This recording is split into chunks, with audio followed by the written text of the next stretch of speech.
Rasanya belum terlambat karena hari ini saya lihat tanggal 29 Desember, jadi masih hangat sekali. Saya ingin gunakan kesempatan ini untuk mengucapkan Merry Christmas. Puji Tuhan, selamat Hari Natal buat saudara semuanya.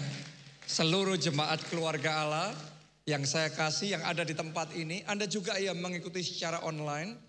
Semua pelayan Tuhan, ketua kelompok saya, staf gembala, doa saya Natal tahun ini mendatangkan sukacita yang meluap-luap dalam hati kita dan berkat Allah yang luar biasa. Amin. Dari sejak kemarin dan ibadah jam 6, jam 9 ini saya melayani di Widuran. Terus kemudian istri saya, Pastor Nita, akan melayani nanti jam 1, jam 4 dan jam 7 ya. Tapi saya percaya hari ini dan ibadah ini akan jadi ibadah yang luar biasa dan ibadah yang diberkati oleh Tuhan. Amin. Nah, saudaraku, saat ini kita ada di penghujung tahun 2024. Dan hari ini adalah ibadah minggu terakhir, betul apa tidak? Ya. Nah, dalam ibadah minggu terakhir ini kita akan selesaikan seri khotbah bulan ini, tahun ini. Yang judulnya adalah yang dikatakan akan terlaksana. Anda percaya enggak semua yang dikatakan dari Tuhan untuk hidup saudara akan terlaksana? Amin. Kesembuhanmu terlaksana. Kemenanganmu terlaksana. Mujizatmu terlaksana. Nah, di dalam bagian yang terakhir dari seri khotbah ini, judul khotbah yang saat ini saya mau bagikan sama saudara adalah deklarasi berkat. Ya, bicara tentang deklarasi, yang namanya mendeklarasikan itu bicara tentang berkata-kata. Ayo kita belajar untuk berkata-kata, mastering the words that we speak. Ya, menguasai dan pintar di dalam berkata-kata. Nah, bicara tentang perkataan, ada 4 macam perkataan. Yang pertama, perkataan orang lain. Yang kedua, perkataan iblis. Yang ketiga, perkataan Tuhan. Dan yang keempat, perkataan kita sendiri. Saya mulai dari yang pertama, yaitu apa tadi? Masih ingat? Perkataan orang lain. Tahukah saudara, perkataan orang lain atas kita hanya punya kuasa kalau kita percaya. Baik itu perkataan positif atau perkataan negatif, efeknya hanya akan muncul kalau kita percaya. Contoh yang positif dulu. Saya pernah cerita sama saudara, Pastor Adeboye, dia lahir di keluarga yang sangat miskin, sehingga tetangganya yang miskin nganggap dia sangat miskin. Coba Anda bayangkan betapa kasihannya karena dianggap miskin oleh orang miskin. Akan tetapi ajaibnya mamanya itu punya iman yang sangat besar. Setiap hari doain dia dan ngomong, anakku, engkau diberkati oleh Tuhan. Suatu hari engkau akan berbicara dan jutaan orang akan menjawab engkau. Itu iman yang tidak biasa dipunyai oleh orang yang dalam kondisi terbatas. Tetapi itu yang dia perkatakan tiap hari atas anaknya. Dan Pastor Adeboye yang masih kecil, dia percaya dan percaya dan percaya. Apa yang dulu puluhan tahun lalu dia percaya, sekarang jadi kenyataan. Kalau saya pergi ke Afrika ikut KKR-nya dia, sekali dia khotbah 17 juta orang menjawab amin. Oke, perkataan punya kuasa. Jadi orang tua di tempat ini hati-hati dengan yang Anda katakan buat anak saudara. Doa saya, perkataan kita buat anak-anak kita memperbesar masa depan mereka, melipat gandakan semua yang baik di dalam kehidupan mereka. Amin. Nah, sebaliknya Kalau perkataan itu perkataan yang negatif. Ya orang ngomong sama kita, kamu bodoh, kamu jelek, kamu nggak punya masa depan. Itu perkataan yang negatif. Saya mau ngomong sama saudara, kita tidak bisa mencegah orang lain ngomong yang jelek tentang kita. Betul apa tidak? Tapi kita bisa memilih untuk menolak perkataan yang negatif itu. Ya, jadi hari ini saya ingin ajak saudara untuk mengevaluasi kalau ada perkataan-perkataan yang negatif, yang jelek ditujukan sama saudara, tolak itu di dalam nama Tuhan Yesus. Nah, contoh ini, Pak Obaja ketika memulai gereja kita, dia mulai dengan 7 orang. Tetapi ketika berdoa, Tuhan berbicara, Tuhan kasih visi 1000. Ya. Nah, ketika Pak Obaja merasa menerima rema itu dari Tuhan dan mengumumkan kepada jemaat, walaupun realitanya berapa tadi? 7, tapi diumumkan visinya 1000. Waktu itu belum seperti sekarang. Waktu itu gereja-gereja masih kecil, nggak ada gereja yang besar 1000 di Indonesia, apalagi di Solo, nggak ada pada waktu itu. Sehingga ketika diumumkan kayak gitu, orang kayak nggak percaya, orang meremehkan, orang mengejek dan berkata, koyok cecak nguntal gajah. Kayak cecak mau makan gajah. Pak Obaja tubuhnya kecil tapi visinya besar. Itu mimpi kali ya. Nggak mungkin, mustahil, mulu-mulu banget kamu. Percaya ya percaya, nggak usah fanatik gitulah. Nggak usah ekstrim-ekstrim radikal gitu. Saya mau ngomong sama saudara, itu perkataan orang lain. Koyok, cecak, nguntal gajah. Kalau Pak Obaja pada waktu mendengar perkataan orang lain, dia menerimanya, dia mempercayainya. Benar juga ya, jangan-jangan ini cuma ambisiku sendiri. 1000 itu besar banget, nggak mungkin lah, nggak mungkin, kayaknya juga nggak mungkin. Begitu percayaan itu, begitu perkataan itu diterima, dipercayai, maka kita nggak akan melihat kemuliaan Tuhan yang dinyatakan pada saat ini. Tapi kita bersyukur, waktu perkataan negatif itu ditujukan kepada kita, Pak Obaja ambil keputusan menolak perkataan itu, tidak memilih tidak mau menerima perkataan yang negatif dan memilih untuk percaya perkataan Tuhan. Manusia ngomong itu mustahil, tapi firman Tuhan katakan bagi Tuhan tidak ada yang mustahil. 1000 bisa. 1000 yang Tuhan ngomong jadi. Dan benar saja dari 7 jadi 1000, bahkan 10.000, 20.000, sekarang hampir 40.000. Oh, saya berdoa mulai saat ini semua yang negatif-negatif, yang jelek-jelek, perkataan orang lain yang ditujukan kepada saudara, semua perkataan itu dipatahkan, digagalkan. Yang akan terjadi hanya perkataan Tuhan, berkat Tuhan atas hidup saudara. Amin. Itu yang pertama. Sekarang yang kedua. Tadi perkataan pertama perkataan orang lain. Yang kedua, perkataan iblis. Iblis akan selalu berusaha mengintimidasi kita. Dia akan selalu berusaha ngomong, Anda datang di ibadah kayak gini, iblis akan ngomong sama saudara, ngapain kamu ibadah? Gak layak kamu. Kamu doa sama Tuhan juga percuma, gak bakal dijawab. Kamu masih ada dosa ini, dosa itu gak mungkin. Tuhan gak peduli sama kamu. Kamu usaha juga pasti gagal, bisnismu pasti habis. Saudaraku, intimidasi seperti itu, mari saya beritahu saudara, sadarilah itu bukan perkataan Tuhan. Itu perkataan iblis yang mau menjatuhkan saudara.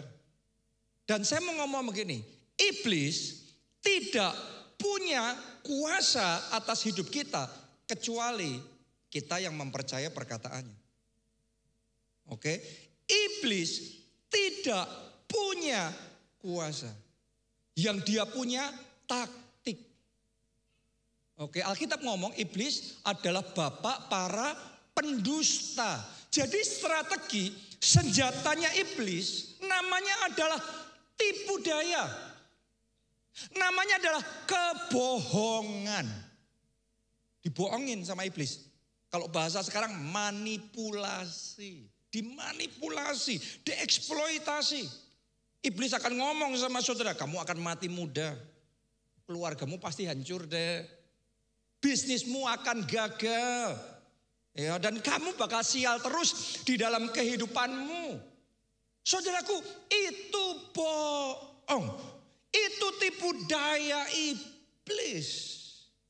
Tapi saya punya berita baik buat saudara. Alkitab mengatakan di Amsal 26 ayat yang kedua, kutuk tanpa alasan tidak akan kena. Mulai hari ini semua kutuk dan panah berapi si jahat, intimidasi iblis yang ditujukan kepada saudara, dipatahkan, dihancurkan, tidak akan kena, tidak akan jadi di dalam kehidupan saudara. Karena kuasa Tuhan yang menjaga dan melindungi saudara. Amin. Bu Obaja pernah ngalami juga diintimidasi iblis seperti itu. Melalui mimpi, melalui perkataan-perkataan yang menakut-nakuti. Ya, yang ngomong kamu gak akan umur panjang lagi. Sebentar lagi kamu gak akan ada lagi. Saudaraku, kalau kita cuma dengar gini kayaknya, cuma ngomong gitu. Tapi kalau saudara ngalami sendiri, mimpi sampai sejelas itu, terus kemudian ada suara-suara yang sampai sebegitunya, kita ini bisa kayak tersedot di dalamnya tanpa kita sadari, dan kemudian tercekam dengan ketakutan. Untuk sesaat, untuk sekian waktu itu sempat dialami oleh Bu Obaja. Tapi saya bersyukur, gak lama saudaraku, Bu Obaja mulai melawan perkataan itu. Pak Obaja juga mendukung di dalam doa, melawan semua intimidasi itu. Karena kalau kita berhadapan sama intimidasi iblis, Alkitab memberitahu kita jangan diam. Alkitab mengajari kita, tunduklah pada Allah, lawanlah iblis, ia akan lari daripadamu. Oke, jadi terhadap intimidasi iblis jangan cuma diem, jangan cuma mikiri gimana ya, loh kok gimana, tangking itu. Tunduk pada Allah, lawan iblis, ia akan lari daripadamu. Mulai hari ini iblis manapun yang mau mengintimidasi dan menyerang saudara, dalam nama Yesus lari. Dalam nama Yesus dikalahkan, digagalkan. Dan itu persis yang dialami oleh Bu Obaja. Sementara berdoa dan melawan iblis. Gak langsung ya, kadang kalau kita menengking iblis, seketika langsung dia akan lari. Tapi kadang-kadang diizinkan juga. Ada yang namanya tarik-tarian. Ada yang namanya peperangan. Dan di dalam peperangan itu kita harus terus. Dan terus. Dan terus. Anda lihat, belajar dari bangsa Israel. Ada peperangannya yang cepat menangnya. Tapi ada peperangan yang butuh waktu lama. Tapi terus saja, percaya. Sampai akhirnya terobosan terjadi. Sampai akhirnya kemenangan terjadi. Dan ketika Bu Obaja terus berdoa dan melawan itu, Pak Obaja juga berdoa, kita berdoa melawan itu. Sampai di satu titik, intimidasi iblis dipatahkan dan kayak tiba-tiba ada sesuatu yang terlepas dalam roh, terlepas dalam hati. Dan itu kemerdekaan sejati terjadi. Saya berdoa hari ini, kemerdekaan sejati terjadi. Kelepasan saudara alami di dalam kehidupan saudara. Amin. Nah, ini yang kita katakan, kutuk tanpa alasan tidak akan kena. Intimidasi iblis, tipu daya iblis tanpa alasan gak akan kena. Kok sebagian orang bisa kena, kenapa? Sederhana, karena ada alasannya. Karena buka celah. Salah satu celahnya adalah dosa. Anda harus tahu dosa itu jalan masuk yang dipakai iblis untuk menghantamkan kutuk sama kita. Waktu Adam dan Hawa jatuh dalam dosa, itu kayak celah terbuka. Iblis masuknya dari situ, nyodoknya dari situ. Jadi kutuk tadinya nggak bisa. Sekarang ada dosa, ada alasan. Kena itu. Karena itu hari ini, ayo buka hati. Biar Roh Kudus bicara kepada kita masing-masing. Bereskan dosa. Semua celah yang ada, tutup itu. Sehingga mulai hari ini nggak ada lagi kutuk yang bisa kena di dalam hidup saudara. Amin. Penyebab yang lainnya kenapa sebagian orang bisa kena kutuk? Sederhana, karena kita mempercayai perkataan iblis. Kita menerima itu. Kalau kita yang nerima, ya jadi deh. Kita yang mempercayai intimidasi iblis ya jadi deh. Atau bisa jadi penyebabnya karena kita menjauh dari Tuhan. Yang namanya menjauh dari Tuhan itu jauh dari perlindungan Tuhan. Kalau kita jauh dari perlindungan Tuhan, ya kena saudaraku. Selama kita ada dalam perlindungan Tuhan, aman. Doa saya di akhir tahun 2024 ini, semua celah ditutup semuanya. Dan saya ajak kita semua datang mendekat sama Tuhan. Dan kita aman dalam perlindungan Tuhan. Amin. Itu yang kedua. Sekarang yang ketiga. Masih ingat tadi? Yang ketiga perkataan apa? Perkataan Tuhan. Saya tanya sama saudara, perkataan Tuhan itu disebut apa? Firman. Tahukah saudara bahwa ketika Tuhan berfirman, sesuatu terjadi. Karena firman itu bukan sekedar kata-kata. Firman itu kebenaran. Firman itu kehidupan. Firman itu kekuatan dan kuasa. Sehingga ketika firman itu diperkatakan, maka sesuatu pasti terjadi. Ketika firman diperkatakan, maka yang tidak ada jadi ada. Maka yang lemah jadi kuat. Maka yang kosong jadi penuh. Amin. Yang mati bangkit kembali oleh kuasa firman. Sekarang saya tanya sama saudara. Apa firman Tuhan untuk hidupmu? Anda ngerti firman Tuhan secara general, umum, itu punya kuasa. Pertanyaannya, Anda dapat enggak firman Tuhan untuk hidupmu? Rema dari Tuhan untuk hidupmu apa? Banyak orang belum mengalami apa-apa karena firmannya untuk semua orang. Firman hanya akan berkuasa kalau firman itu untuk saudara. Karena itu sementara kita dengar khotbah kayak gitu, buka hati saudara, ngomong sama Roh Kudus dalam hatimu. Roh Kudus, aku butuh firman-Mu untuk aku. Aku butuh remamu untuk aku. Karena Anda dapat firman. Firman itu yang membuat yang tidak ada jadi ada. Kalau firman Tuhan untuk saudara, Tuhan ngomong, engkau diberkati. Sekarang Anda mungkin gak punya apa-apa. Tapi kalau firman yang ngomong, you are blessed, engkau diberkati. Maka yakinlah saudara, engkau punya masa depan gilang, gemilang, dan penuh dengan pengharapan. You are blessed. Engkau diberkati.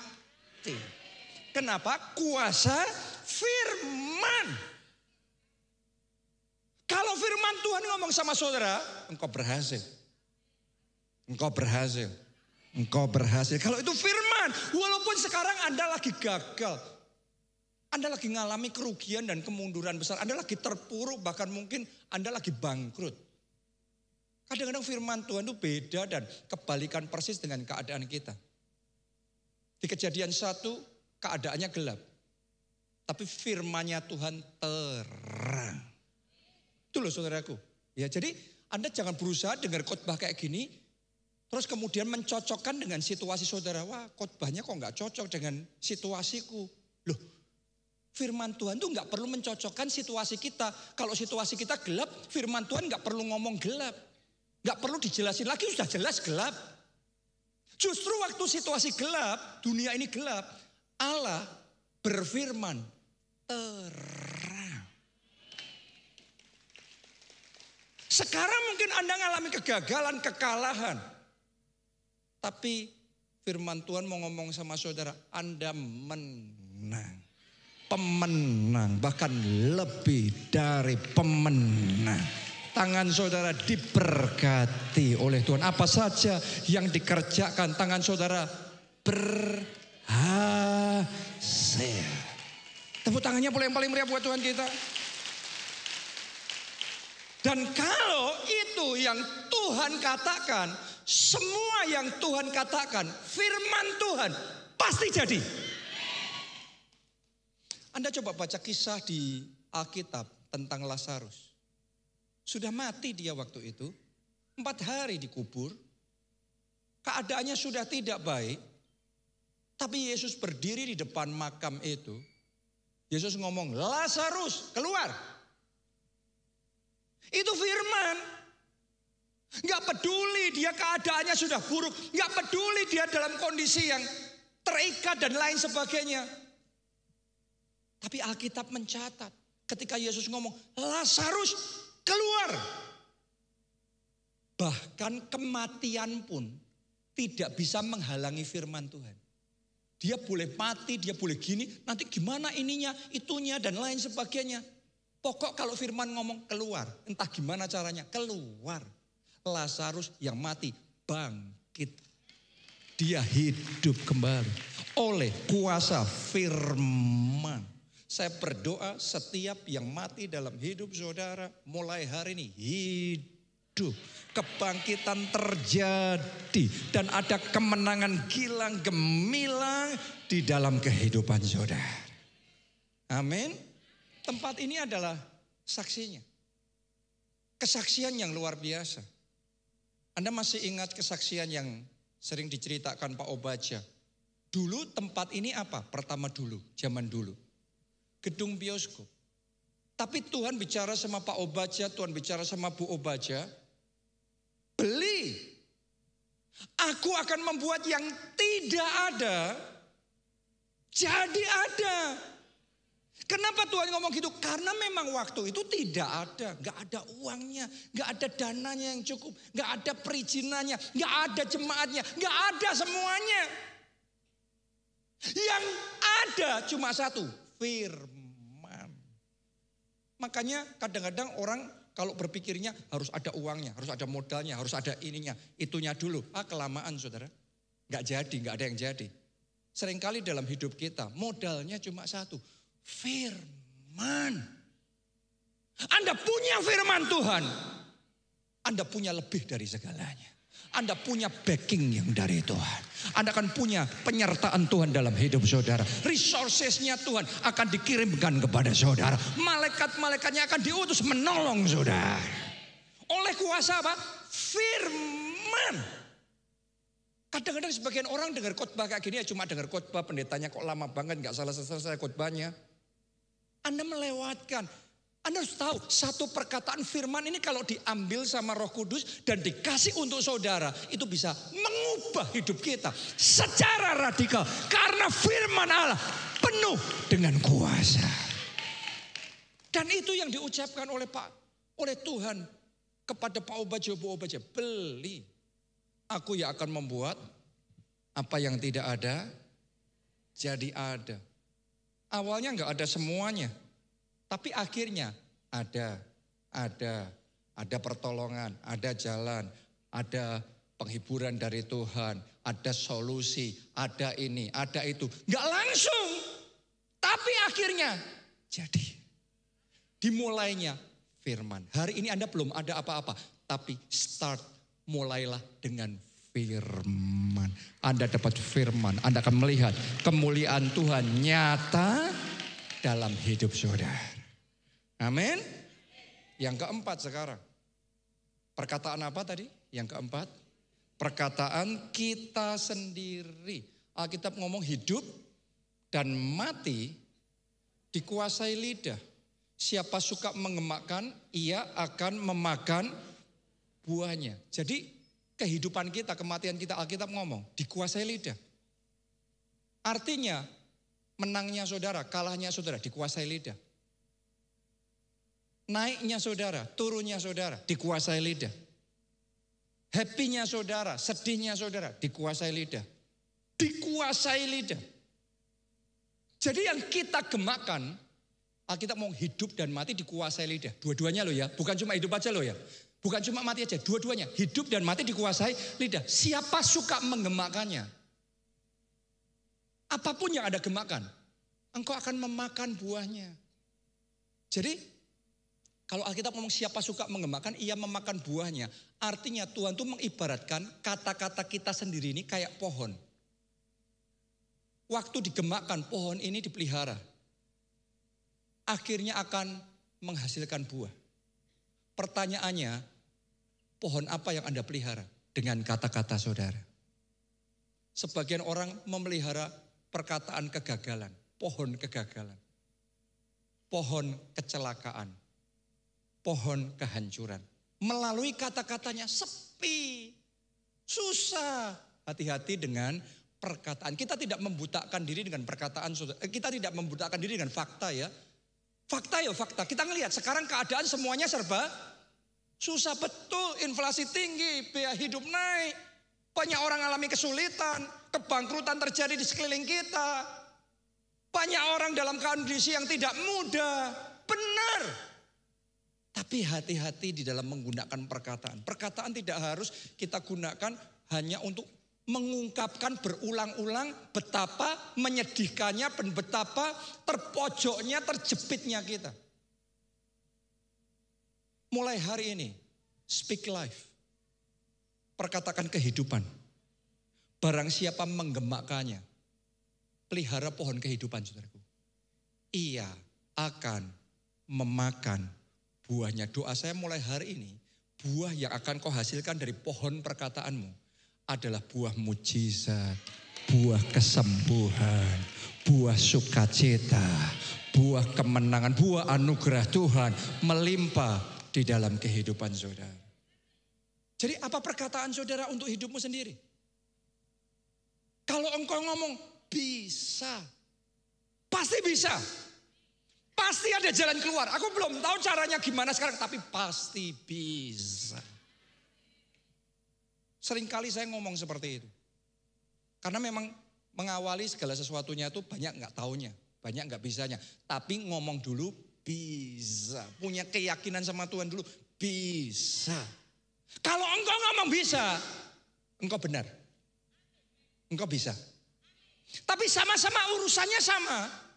Anda ngomong dulu, gak bisa ini. Gak mungkin ini, susah ini. Dan Anda juga benar. Benar, Anda gak salah. Karena buat saudara tidak akan bisa. Jadi mau kehidupan, mau kematian, hidup dan mati dikuasai lidah. Yang manapun benar. Engkau suka mengembangkannya, engkau akan memakan buahnya. Oke, jadi bukan yang positif aja atau negatif aja, dua-duanya.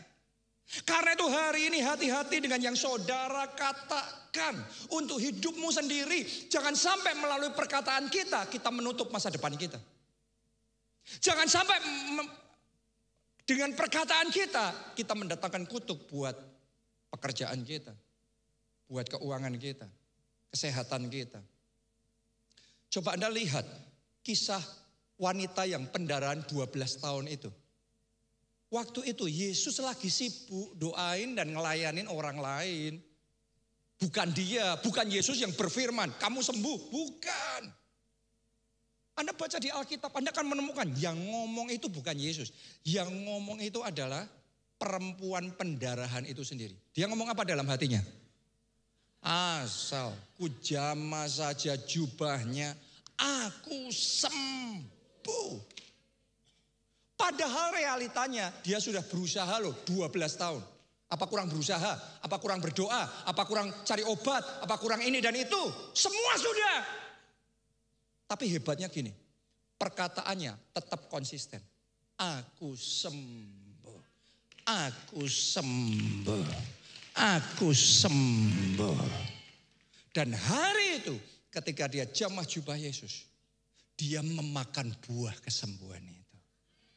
Apa yang Anda katakan? Perempuan ini 12 tahun berusaha dan gak ngalami apa-apa. Tapi perkataannya konsisten. Aku sembuh. Percaya gak saudara, Anda sambil duduk mendengarkan khotbah ini, Roh Kudus bisa menjamah saudara. Anda sembuh. Anda sembuh. Sakit penyakitmu dilenyapkan. Sehat saudara, sehat, panjang umur, bahagia, penuh sukacita. Katakan amin. Tepuk tangannya pula yang paling meriah buat Tuhan kita. Jadi perkataan kita itu senjata yang kuat.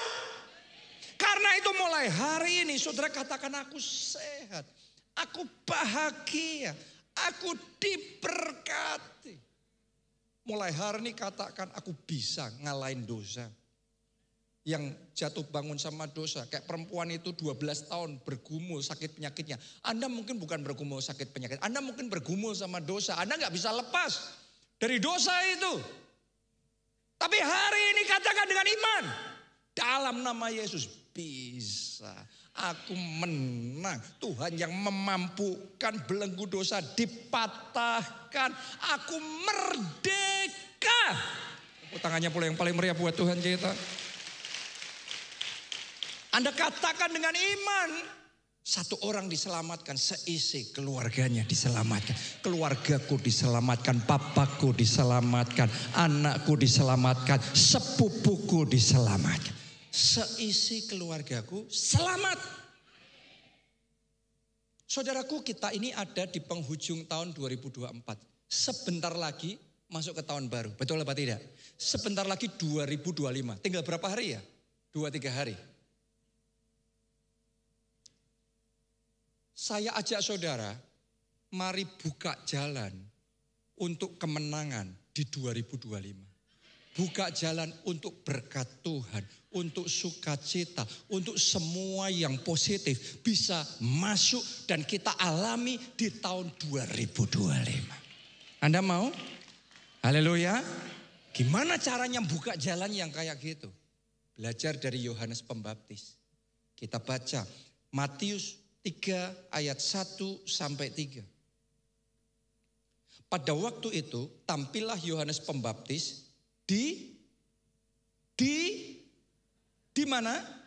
Padang gurun Yudea dan memberitakan, bertobatlah sebab kerajaan surga sudah dekat. Sesungguhnya dialah yang dimaksudkan Nabi Yesaya ketika ia berkata ada apa? Semuanya katakan dengan keras, suara. Ada suara orang berbisik-bisik, berseru-seru di mana? Di padang gurun. Persiapkanlah jalan untuk Tuhan. Luruskanlah jalan baginya. Coba saudara perhatikan baik-baik. Di mana Yohanes Pembaptis waktu itu? Di padang gurun. Padang gurun gimana? Keadaannya gersang, kering, panas, dan Anda jangan nganggap padang gurun di sana kayak panasnya di Solo. Panas di Solo ya paling keringatan, bener nggak? Kita kalau kepanasan Solo kena matahari yang sampai menyengat, aduh. Tapi yang Anda sudah ke sana, Anda tahu panasnya tuh lebih jauh. Kadang-kadang kita turun dari bis, kita mau ngeliat. Kalau kepanasan sekali, kita kepengen cepat naik bis lagi. Kenapa? Kita ngadem lagi, saudara. Karena panas sekali. Dalam keadaan di padang gurun, Yohanes Pembaptis gak ngomongnya panas, gak enak, susah, kering, gersang. No. Di padang gurun yang kering itu, ada suara, perkataan yang berseru-seru. Ini deklarasi. Di padang gurun deklarasi profetiknya, pertobatan, keselamatan, kemuliaan Tuhan, pertobatan jiwa-jiwa. Dengan cara demikian Yohanes membuka jalan. Benar apa tidak? Yohanes mempersiapkan jalan. Buat apa? Yesus Kristus datang membawa keselamatan, membawa kesembuhan, membawa pengampunan, dan membawa anugerah Tuhan. Dengan cara di padang gurun dia berseru-seru. Saya tahu banyak orang hari-hari ini dalam hidupnya di masa padang gurun yang kering kerontang, kayak nggak ada berkat, yang ada cuma susahnya, yang ada cuma beratnya dalam hidup saudara. Mungkin pernikahanmu di dalam masalah yang besar, kayak Anda ngalami hal-hal yang membuat saudara rasanya nyesek sekali di hati. Mungkin sebagian lagi tiba-tiba Anda harus berhadapan dengan sakit penyakit yang sangat maut. Anda berhadapan dengan maut. Mungkin sebagian dari saudara mengalami pergumulan yang sangat tidak mudah dalam keuangan saudara. Anda terikat dengan pinjol dan bahkan mungkin judi online. Dan Anda harus berhadapan dengan situasi yang sangat tidak mudah. Hari ini saudaraku, firman ini bicara buat saudara. Di masa padang gurun dalam hidupmu, jangan ngomong yang menutup jalan. Ayo saya ajak di akhir tahun 2024 untuk masuk 2025. Buka jalan buat Sang Mesias datang membawa kesembuhan, membawa keselamatan, membawa pemulihan dalam hidup saudara. Karena itu di padang gurun berserulah, deklarasikan berkat, deklarasikan kemenangan, deklarasikan pertolongan Tuhan, deklarasikan jawaban doa Tuhan, deklarasikan mujizat Tuhan ada dalam hidupku, ada dalam keluargaku, ada bagi kesehatanku. Boleh kata-kata itu, tepuk tangannya yang paling meriah buat Tuhan kita. Amin. Karena perkataan kita ini menentukan jalanmu kebuka apa ketutup. Saya berdoa untuk kita semua, baik yang di balkoni maupun yang di bawah sini, 2025 jalanmu kebuka. Pintu-pintumu terbuka dalam hidup saudara. Karena itu di padang gurun berseru. Berseru. Coba Anda baca ini, Yakobus 3 ayat 4. Lihat ini, Tuhan ngajarin tentang perkataan. Dan Alkitab ngomong begini. Dan lihat saja kapal-kapal walaupun amat besar dan digerakkan oleh apa? Angin keras. Angin keras datang. Angin keras berembus menghantam kapal itu. Namun dapat dikendalikan oleh kemudi yang amat kecil menurut kehendak juru mudi. Kalau Anda baca ayat-ayat ini dengan lebih lengkap, Anda akan ngerti. Di sini Tuhan sedang bicara tentang perkataan. Ibaratnya kemudi kecil di kapal itu, Yesus ngomong, itu seperti kayak lidah perkataan kita. Jadi kemudi kecil itu disamakan seperti kayak lidah. Terus Tuhan ngomong, kapalnya dihantam sama apa tadi? Angin keras. Terombang-ambing dia. Dan dalam keadaan bahaya. Bisa tenggelam oleh ombak yang besar itu. Tetapi kalau nahkodanya ahli, dia akan pegang kemudinya. Dan dia akan kendalikan begitu rupa, enggak gampang. Kalau itu tenang, menahkodai gampang. Tapi ketika anginnya kencang, ini harus berjuang sungguh-sungguh. Ngendaliin kemudi. Tapi dia bisa ngendaliin itu. Walaupun ada angin keras, kapalnya selamat.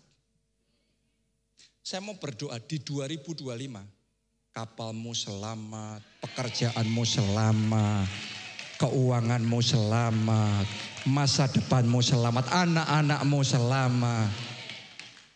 Karena itu saat anginnya keras menghantam hidup saudara, saat badannya keras menghantam hidup saudara, kuasai kendali lidahmu. Karena enggak gampang waktu angin keras menghantam, lidahnya yang dikuasai itu enggak gampang. Saat keadaan lancar semua, puji Tuhan, itu gampang. Tapi saat hatinya nyesek, lidahnya tetap ngomong, puji Tuhan. Haleluya.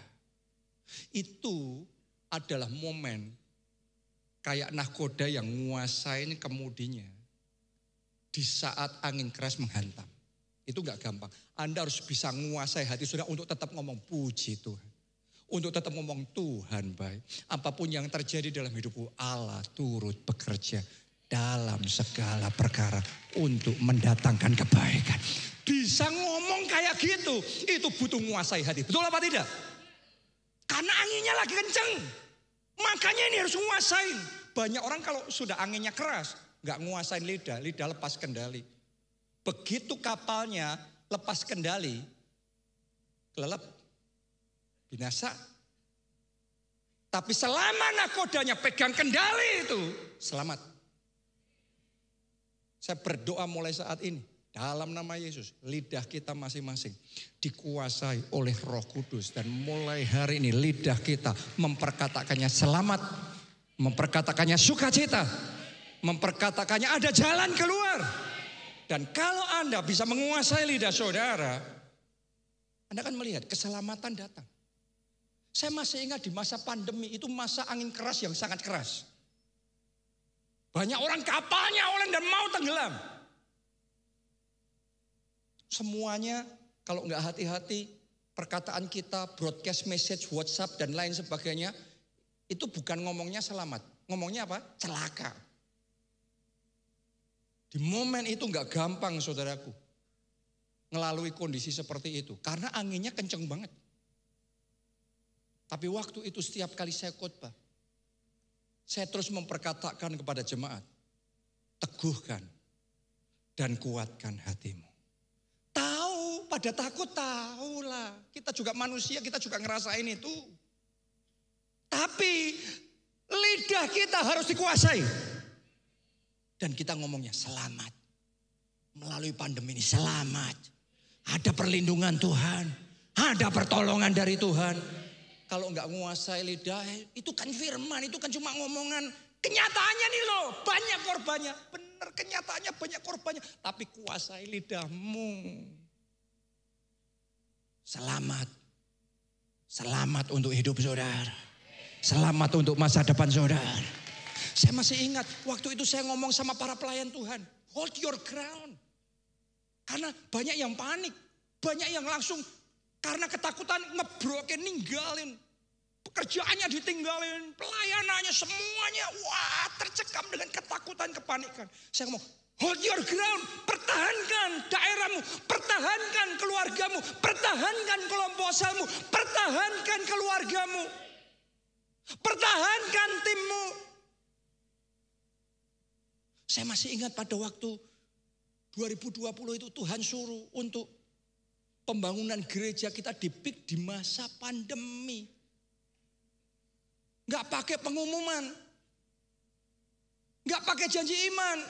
Enggak pakai apa-apa, suruh jalan. Enggak gampang lidah ini untuk dikuasain saudaraku. Karena saya tahu minggu demi minggu, bulan demi bulan. Itu kita harus bayar miliaran rupiah. Dan kita itu seringkali ada di momen, di situasi di mana ketika tagihan sudah muncul dan kita harus transfer. Saya tuh ngecekin rekening bank itu kok belum ada. Tapi di posisi seperti itu, saya belajar ngendaliin lidah. Ngomongnya bukan kok belum ada. Tapi ngomongnya Jehovah Jireh. Allah menyediakan. Setiap kali belum ada, ngomongnya haleluya. Makanya itu gereja kita di Jakarta, gedungnya saya kasih nama Haleluya Center. Center itu pusat. Berarti pusat haleluya. Kenapa? Karena gedung itu dibangun dengan haleluya. Tiap bulan muncul tagihan, jawabannya cuma haleluya. Tiap bulan harus transfer sekian, cuma ngomongnya haleluya. Mungkin Anda perlu kasih nama rumah saudara, rumah haleluya. Saya cuma ngomong, pokok kalau Tuhan sediakan tanahnya, Tuhan sediakan perizinannya. Kalau Tuhan sediakan perizinannya, Tuhan sediakan bangunannya. Kalau Tuhan sediakan bangunannya, Tuhan kasih interiornya. Kalau Tuhan kasih interiornya, Tuhan kasih kegerakannya. Gak gampang ngomong gitu. Kalau ngomong di tabungan, di rekening kita sudah ada, wah sekian banyak, cukup semua, haleluya. Ya gampang lah. Saat kita nggak ada apa-apa, yaitu modalnya cuma haleluya. Makanya daripada salah ngomong, kemudi lidah saudara. Kalau apa tuh namanya bikin, ngomongnya apa? Haleluya. Tepuk tangannya yang paling meriah, haleluya.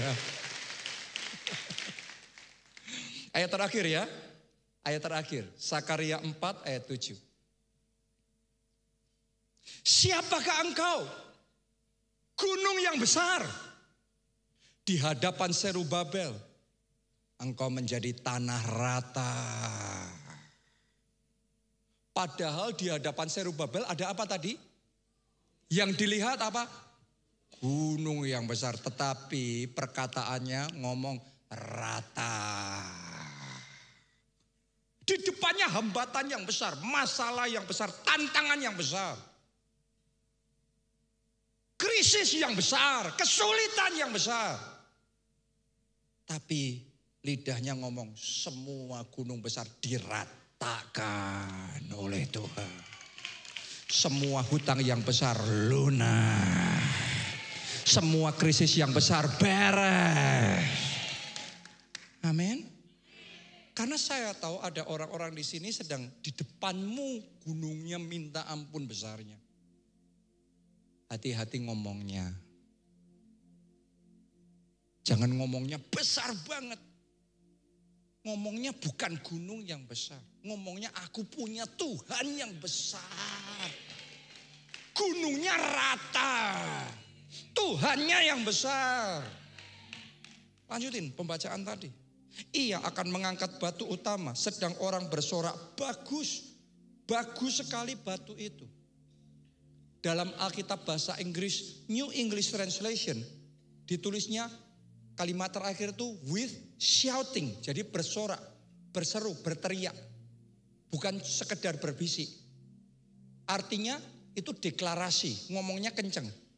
Shouting. Shoutingnya kalau di bahasa Indonesia ini bagus-bagus. Tapi di bahasa Inggris grace. Grace. Anugerah.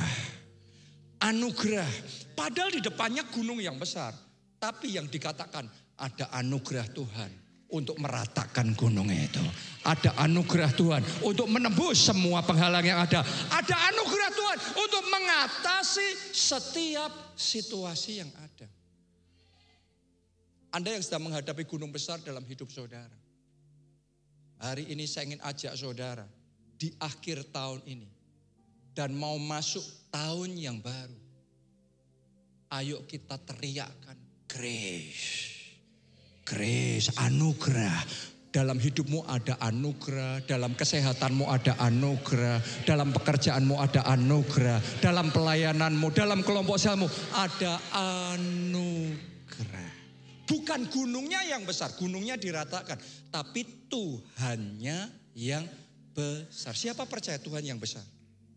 Aku punya Tuhan yang Mari bangkit berdiri. Bangkit berdiri semua. Yang telah berjanji dan sanggup menggenapi. Imanku bersepakat percaya kuasa-Mu. Ku terima sekarang kemenangan. Aku punya Tuhan yang besar, yang telah berjanji dan sanggup menggenapi. Imanku bersepakat percaya kuasa-Mu. Ku terima sekarang. Sekali lagi, mari angkat dua tanganmu. Tuhan yang besar, yang telah berjanji Dan sanggup menggenapi. Imanku bersepakat percaya kuasa-Mu. Ku terima sekarang kemenangan dari-Mu. Anda percaya Tuhanmu besar? Amin. Karena kalau Tuhanmu besar, gunung yang besar akan diratakan. Amin. Kuncinya punya Tuhan yang besar. Karena itu saya mau pastikan setiap orang di tempat ini punya Tuhan yang besar dalam hidup saudara. Saya mau pastikan Anda menerima Yesus sebagai Tuhan dan Juru Selamat dalam hatimu. Karena dengan cara itu engkau akan menerima pengampunan dosa. Karena dosa itu penghalang. Jadi harus disingkirkan dulu dosanya. Yang kedua, Anda akan menerima jaminan keselamatan untuk bisa masuk di dalam kerajaan surga. Anda yang mau itu, angkat dua tangan saudara, ikuti doa ini. Katakan, Tuhan Yesus, masuklah dalam hatiku, jadilah Tuhan dan juru selamatku. Ampuni dosa-dosaku, selamatkan aku ya Tuhan. Mulai sekarang, hidupku milik Yesus. Aku mau ikut Yesus, melayani Yesus seumur hidupku. Pakai aku ya Tuhan untuk menyelamatkan keluargaku, teman-temanku, sebanyak mungkin orang. Terima kasih Tuhan. Amin.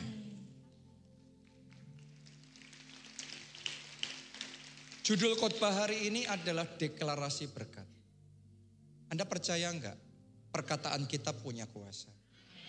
Anda percaya enggak perkataan Tuhan, apa tadi? Firman, itu penuh dengan kuasa. Jadi sesaat lagi saya mau deklarasi berkat. Saya ada suara di padang gurun, saya tahu banyak orang di padang gurun. Tapi suara yang di rumah Tuhan hari ini akan memperkatakan berkat dan anugerah atas hidup saudara. Dan sementara saya memperkatakan itu hidup saudara, terima dan amini itu, percaya itu dalam nama Yesus. Ini adalah cara membuka jalan untuk 2025. Sang Mesias masuk membawa keselamatan, membawa pertolongan di dalam kehidupan saudara. Amin. Buat saudara yang percaya dan mau menerima deklarasi berkat ini, sementara saya mengucapkan deklarasi berkat yang dari Ulangan 28 ini. Aminkan itu, terima itu dan percaya. Amin. Semuanya tutup mata saudara, angkat dua tangan saudara. Ulangan 28. Segala berkat ini akan datang kepadamu dan menjadi bagianmu jika engkau mendengarkan suara Tuhan Allahmu. Apakah Anda siap? Diberkatilah engkau di kota dan diberkatilah engkau di ladang.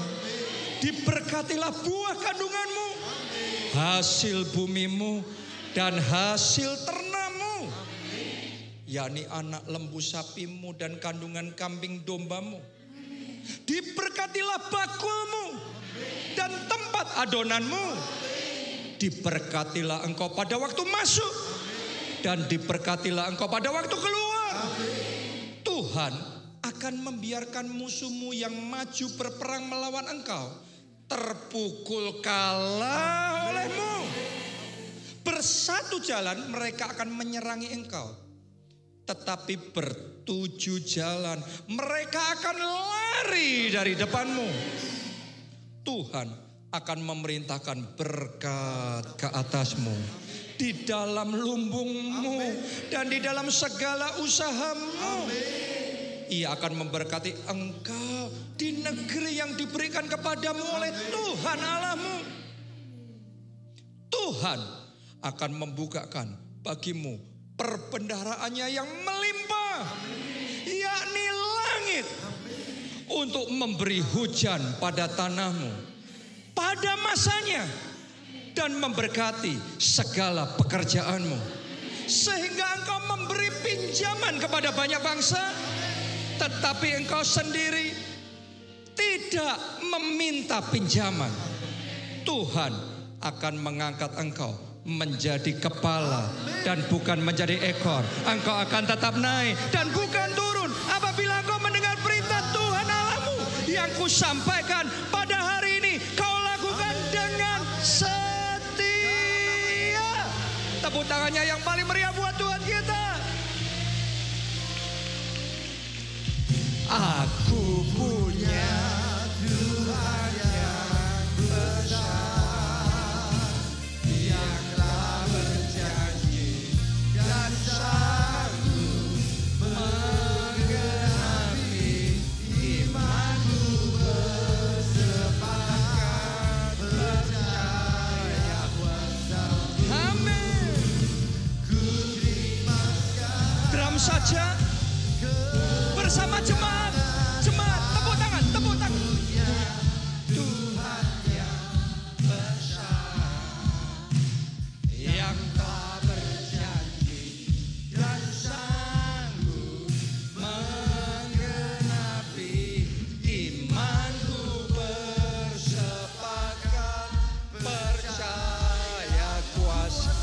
Mari yang terakhir saudara, yang terbaik. Katakan aku punya Tuhan yang besar, yang telah berjanji dan sanggup menggenapi imanku, bersepakat percaya kuasa-Mu. Ku terima sekarang kemenangan dari-Mu. Imanku bersepakat percaya kuasa-Mu. Ku terima sekarang kemenangan dari-Mu. Yang terakhir katakan imanku